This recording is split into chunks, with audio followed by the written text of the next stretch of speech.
구단원 어떤 내용일까 두 번째 시간입니다. 지난 시간에는 낱말의 뜻을 짐작하는 방법을 알고서 낱말의 뜻을 짐작하면서 글을 읽어보았는데요. 이번 시간에는 생략된 내용을 짐작하며 글을 읽을 수 있다라는 학습 문제로 활동을 해보도록 하겠습니다.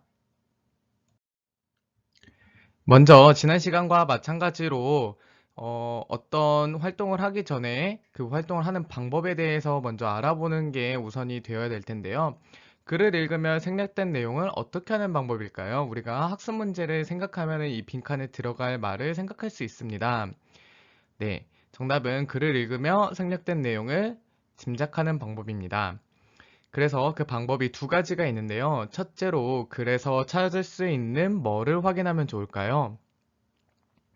네, 정답은 단서를 확인하면 됩니다. 두 번째, 자신의 뭐를 떠올리면 좋을까요? 네, 경험을 떠올리면 됩니다. 이렇게 단서를 확인하고 자신의 경험을 떠올리면 글을 읽을 때 생략된 내용을 짐작할 수가 있는데요. 이때 단서란 어떤 일이나 사건이 일어난 까닭을 풀어나갈 수 있는 실마리를 의미합니다. 이 단서와 경험을 잘 생각하면서 이어서 활동을 해보도록 하겠습니다. 먼저 나비박사 석주명의 일부분을 한번 읽어보도록 하겠습니다. 저것은 지금까지 발견하지 못한 나비야. 나비가 나는 모습만 보아도 암컷인지 수컷인지 알 수 있는 석주명이었습니다. 그는 가슴이 두근거렸습니다. 어떻게 해서든지 저 나비를 꼭 잡아야 해. 석주명은 나비를 찾으려고 풀숲도 헤쳐보고 나뭇가지도 흔들어보며 온 산을 헤매고 다녔습니다. 여기저기 부딪혀 멍이 들고 나뭇가지에 살갗이 긁혀 피가 흘렀습니다. 그러기를 여러 시간 그는 마침내 나비를 잡을 수 있었습니다. 우리나라에서는 처음 발견한 나비였습니다. 석주명은 이 나비한테 지리상 팔랑나비라는 이름을 붙였습니다. 마지막에 석주명은 나비에게 이런 이름을 붙였다라는 문장이 지금 진하게 되어 있고 밑줄이 그어져 있는데 이어서 나오는 문제와 관련된 문장이니 잘 기억하고 있을 수 있도록 합니다. 그리고 선생님이 가슴이 두근거렸습니다. 그리고 여기저기 부딪혀 멍이 들고 나뭇가지에 살갗이 긁혀 피가 흘렀습니다. 라는 두 개의 문장을 이렇게 밑줄을 그어놨는데요.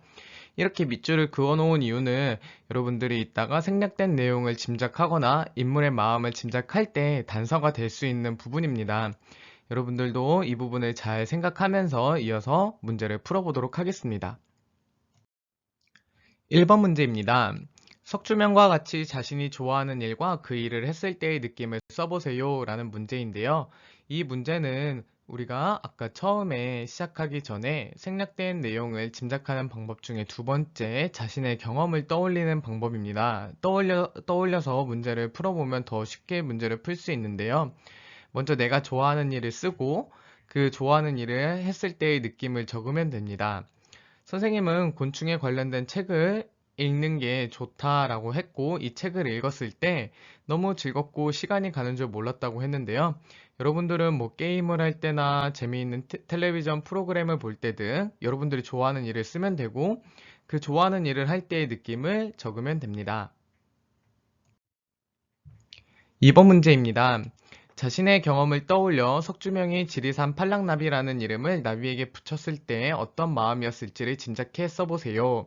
여기에서 문제는 자신의 경험도 떠올리면 된다고 했지만 아까 선생님이 빨간색으로 밑줄 그어줬던 부분을 생각을 하면은 석주명이 어떤 마음일지 더 짐작하기가 쉽습니다.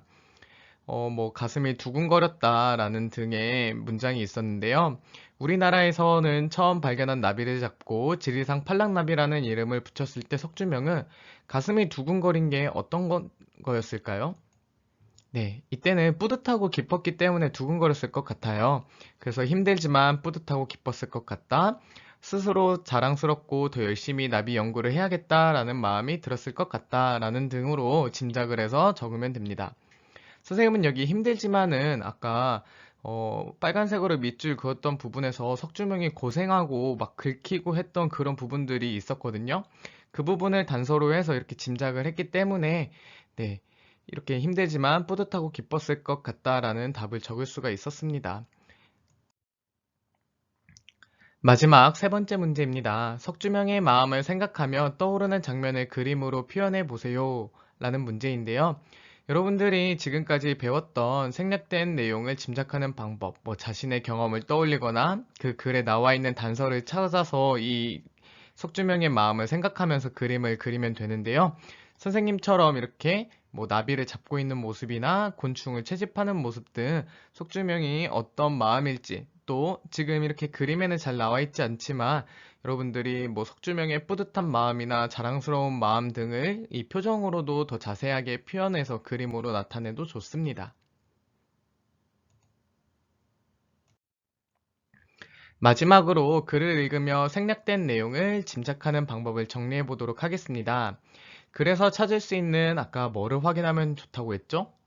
네, 정답은 단서를 확인한다입니다. 두 번째, 자신의 뭐를 떠올리면 좋을까요? 네, 자신의 경험을 떠올리면 좋습니다. 우리가 오늘 이 두 가지 방법을 활용해서 석주명과 관련된 이야기를 읽고 생략된 내용이나 인물의 마음을 짐작해 보았는데요. 이 두 가지 방법은 반드시 기억할 수 있도록 합니다. 다음 시간에는 재미있거나 감동적인 부분을 생각하며 시를 읽어보는 마지막 10단원 내용을 한번 배워보도록 하겠습니다.